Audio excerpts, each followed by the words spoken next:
How to appear offline on Roblox. So to start, what we need to do is to open our browser and then search for roblox.com. After that, simply log into your account. Once logged in, you will now see this settings icon. After that, tap on the settings option.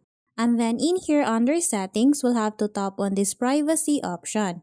And then after that, under privacy, we'll have to scroll down until we see this option, who can message me.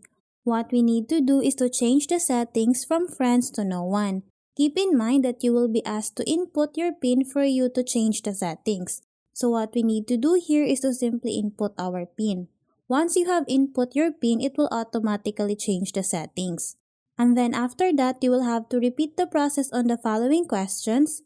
And then once we're done with that, we'll have to scroll down and go here on this under settings.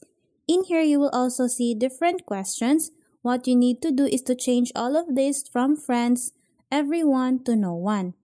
Once you're done changing all the settings from friends to no one, that's when your account will appear offline on Roblox. So that's how easily you can make your account appear offline on Roblox. Thanks for watching, and if you find this video helpful, please don't forget to subscribe, hit the like button and then the notification bell so you won't miss any of our future videos. See you on the next one!